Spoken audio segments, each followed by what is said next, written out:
بسم الله الرحمن الرحيم.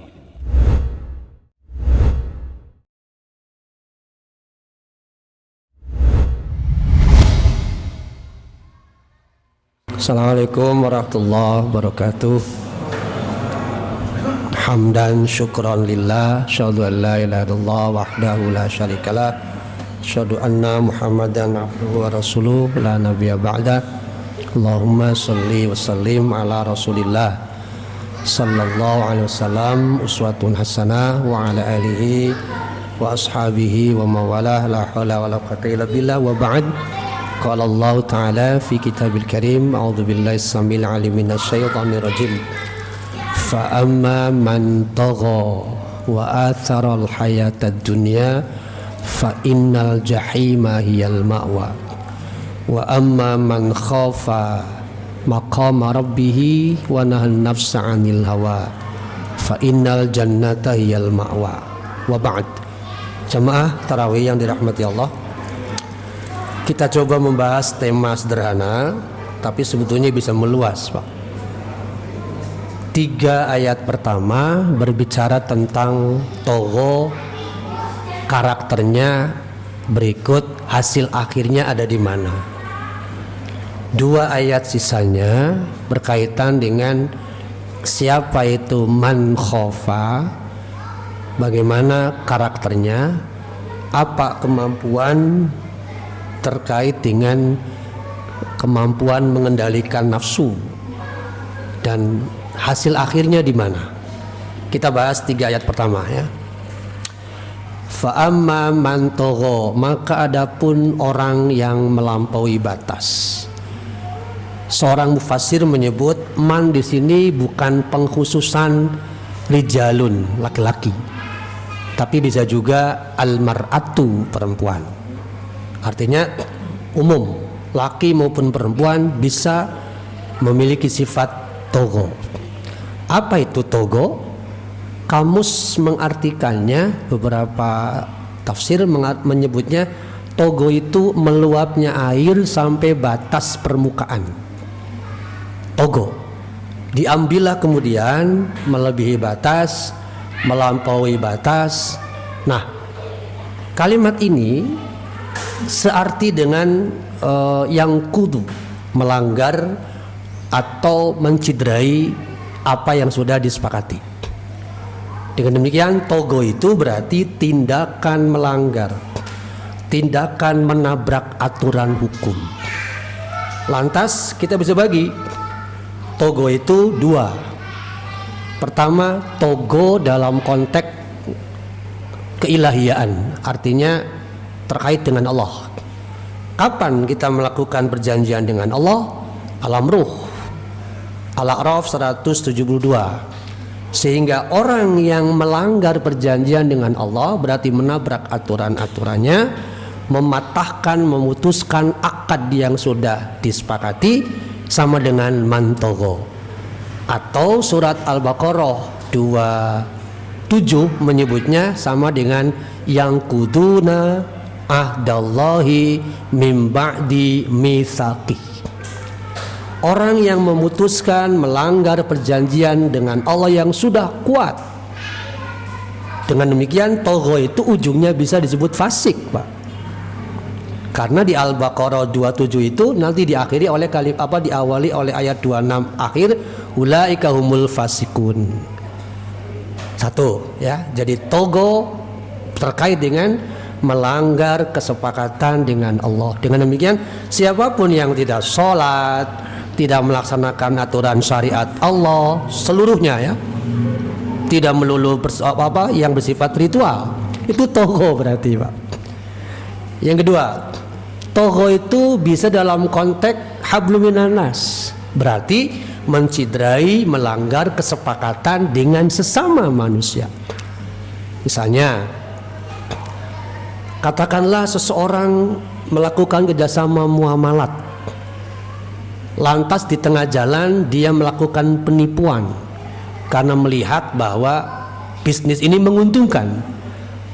Dia dengan sengaja dia membuat bangkrut usahanya karena dia punya rencana di balik itu, sehingga kongsi itu pecah. maka orang seperti itu mantogo. Dalam konteks politik ada, Pak. Kalau kita mempelajari ilmu perpolitikan yang pernah saya baca, saya sedikit belajar juga.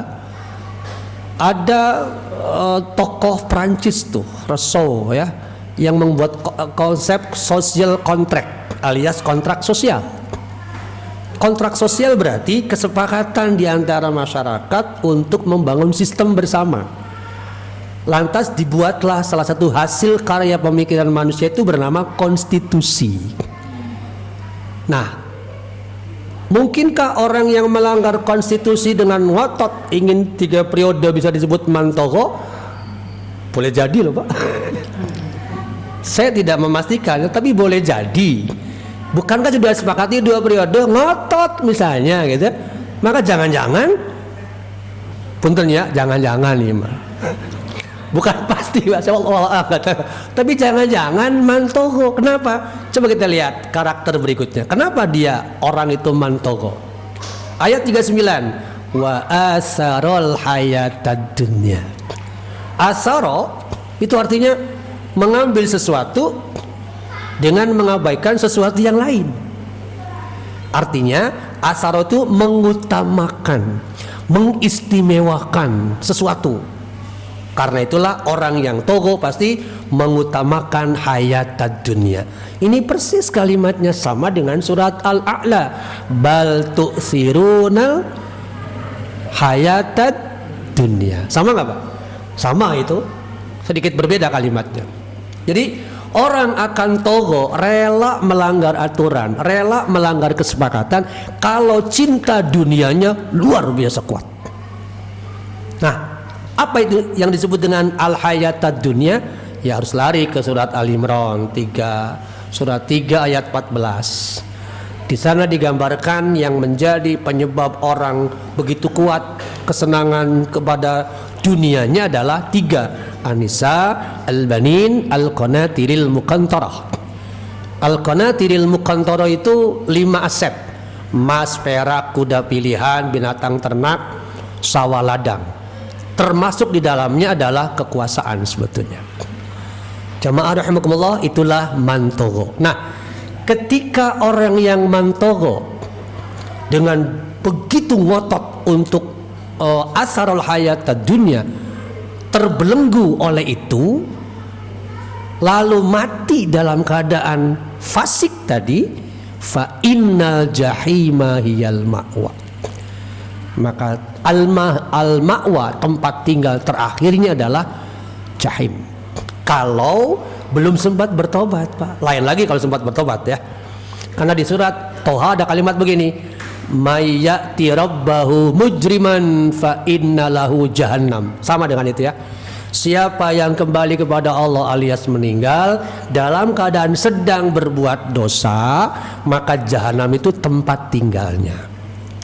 Ini para bapak, poin pertama, hati-hatilah kita menjadi bagian dari pribadi yang mantogo. Sebab siapapun kita berpeluang besar untuk memiliki karakter yang sama. Karena yang kedua, bagaimana dengan man khofa? Wa amma man khofa, adapun orang yang takut adalah 1, dia memiliki kekuatan rasa takut kepada maqama rabbih. Makom di sini banyak yang mengartikannya dengan azab Rabbi, merasa takut dengan azab Allah. Ingat, azab Allah itu tersembunyi tetapi ada.